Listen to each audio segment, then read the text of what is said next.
that. I say class warfare for the last, because it ties everything together, and I honestly think this might be the worst. This is the big one. It's another way to get votes. The big cry is tax the rich. Now this may not be happening, and you may not see the class warfare, I meant to say this earlier, happen in your neighborhood or your city, but on a national level, everything comes down to sides, and they pick sides, and they're not this far apart, they're this far apart. I'll tell you a story about how many of you know that if you sit and talk about this one group of people that are greedy, heartless, make their money off the backs of other people, do not pay their fair share, are not compassionate, that if somebody called you that, you might tend to not like them? Disagree is too light of a word? And if you were a person in a leadership position and you kept talking about people like that, that eventually the people you're talking to are going to come to believe it. And if you knew somebody like that, would you like them? Not even a little bit. That's what's happening. And so here's the thing. I don't want to get on political sides here, because you've got to understand the fair tax is not progressive, conservative, left, right, Republican, Democrat. It's Americans. Those taxes affect all of us. It doesn't matter what we believe in our head. It still affects us, still affects our country. And here's the thing. Even if you believe we should tax the rich, it doesn't work. And you don't have to go to some foreign nation to figure this out. There's a book I read, thanks to the guys here, called Rich States, Poor States. All you got to do is go to the States. I pulled out the first example I got to on page 8. There's a bunch more in here. And this was pulled from the Wall Street Journal, April 10, 2010. It's fairly recent. Maryland facing a budget shortfall created millionaires tax of 6.25%. Projections said they'd raise an extra $107 million. You know what the result was? Of course, you can read faster than I can talk. $257 million less. That's a $364 million swing from what they thought they would get. Now, how in the world? Two things. How did that happen, and why did it happen? Well, there's another chart in here called the Laffer curve. I want to throw this up. All this curve does is try to predict or figure out what the tax threshold is, and I'll explain that. Capital gains tax cut in '78, saw revenues go up. The infamous Reagan tax cuts, we saw revenue go up. They figured out in the early 90s they could go up a little more and not affect revenue, but revenue continued to go up. Why in the world does that happen? First off, how can it happen? Well, 72,000-page tax code. Loopholes galore. Why does it happen? Well, because it's human nature. There's a word being thrown around in the world today that I think is losing its meaning, and it's called fair. Anybody hear fair recently? I got news for you. What you think is fair to pay in taxes and what your neighbor thinks is fair for you to pay in taxes is a completely different number, right? Yeah.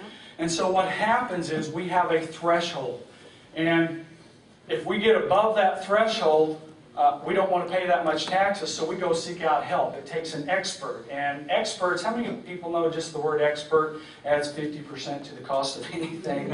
It takes time and money to find an expert in your area, and that expert can help you find the breaks, and in a lot of cases, you'll end up paying even less tax than what you thought was fair. And I show this guy's picture. It's Mr. Stivers. I got to figure, anybody got a middle schooler, you help me blow this up, I'd appreciate it. But the key here is, he's on the ski slopes in Utah, and he's a former tax CPA. And he's never been able to ski during tax season, because tax season starts for him in November and finished in May. So he changed jobs, and here's what the expert was able to do. He earns less than 75% as he did at a partner at his tax firm, but it's only affected his income by 10%. He obviously has more time because he skis, and goes on to say that he gets an extra $40,000 in tax-free benefits from his college gig. Now, he's not a bad person. He's like everybody else. He just wants to get ahead, and he just happens to know the tax code. Everybody wants a bigger break. H&R Block has built an empire on giving people the biggest possible tax break.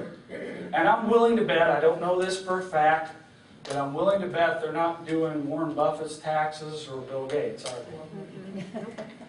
Middle-income families and low-income families use H&R Block. The other issue, most people have no idea what in the world they pay. April 16th, ask them how much you pay in taxes. Oh, nothing, I got $500 back. Huh?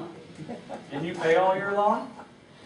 How about this? They just want the biggest break possible, no matter what it is. It's human nature, and to ignore human nature is completely, totally irresponsible. Doesn't matter how much money you make or don't make, you want to pay the least amount of taxes. The fair tax solves that because it's crystal clear what you're paying. It shows up on every receipt, no hidden raises. Again, everyone pays. No more fights about who should pay. We'll talk about that in a minute. We get to focus on our similarities. Instead of thinking this person's evil and this person's greedy and all this stuff, we get to figure out what's common amongst us, because united we stand, divided we fall is not some clever slogan from 250 years ago. That's a fact. And we've got to fix this problem, because here's what happens. The fair tax rewards achievement. If we ever raise a generation of kids that believe in their head for a fact that hard work doesn't pay, that's the worst possible thing could happen to a free enterprise system. It's worse than communism, socialism, everything.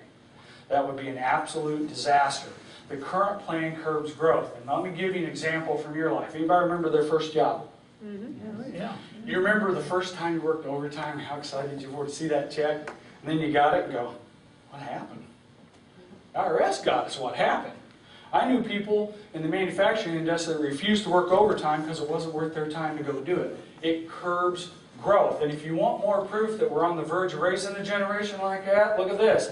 80% of all new millionaires in the last 20 years are first-generation Americans. They're American citizens, but they weren't born here. They didn't come with the baggage to be wealthy means you made money off other people. They didn't come here with the baggage that to be wealthy you're greedy. They came here to take advantage of our very own American dream that we're killing. And they're successful with it. More opportunity for all means rising tides for all. More companies, more jobs. Couple more quick advantages. It's very simple to understand. You buy this for 10 bucks, you pay 23% tax. How hard is that to understand? Everybody pays. I keep harping on that because that's just a big deal. It's transparent. It's easier to track. You control it. Increased revenue. I showed you where that comes from. More jobs. Can't get enough jobs.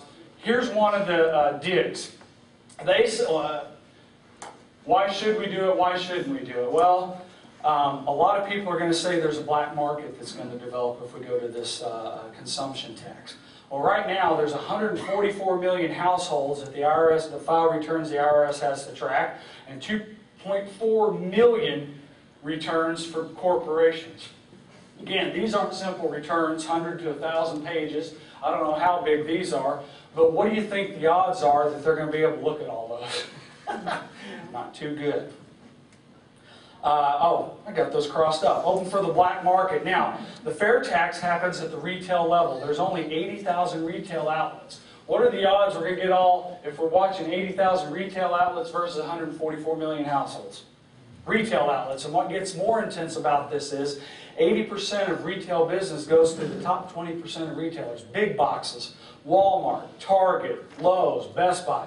What do you think the odds are that Walmart's going to run a black market special that you can come in and not have to pay any taxes? No. Are you kidding me? It's not their tax to pay. They just handle it to send it on. That's not going to happen. Anybody that tells you it opens the black market either doesn't understand or has got something to hide. Prebate. I hear people say, oh my gosh, this tax hurts the poor.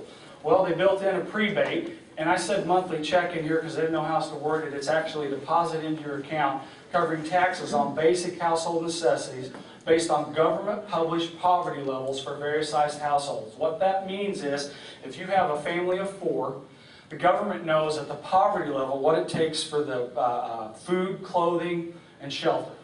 And you're going to get 23% of that back every month. Now here's the cool part. We all get it. Because the IRS doesn't know anymore who's got what, who's where. They're just going to send it back. Everybody gets it. So the poor actually are going to be better off, because right now when they work, they got to pay FICA tax. They won't pay any FICA with the fair tax. They not only get 100%, they get 100% of their paycheck, period. So that's a good thing. Another thing is the unspoken opposition. I even hate to say this, but it's loss of political power. The seasoned politicians know 2 things. They know, number one, that the fair tax gets passed, and not all of them. If you send us your email, we can give you a list of all the ones that support the fair tax. But basically, they lose the political clout for money, because of the tax breaks, and they lose the easy button for every solution. Energy. I almost threw energy policy in here, but we'd be here all night. How many people know that raising or lowering taxes on an energy company is not an energy policy? Anybody? Right. And yet that's what they talk about. I'll give you one more example here in a minute as I go through this. That's the biggest opposition. I've heard people, I did a training in New York, said it's not progressive. The wealthy should pay more. How many people know wealthy folks buy bigger ticket items? Yep. Right. Bigger cars, they go eat at nicer places. It may not be percentage-wise, but I guarantee you dollar-wise, they're going to pay a lot more taxes. The savings. What if companies keep that extra 22% I talked about? Well, here's an example straight from the FairTax book, page 59, December 31st, 1995, and this is so pertinent. Congress was having a budget battle. Imagine that. And they forgot to continue the airline tax.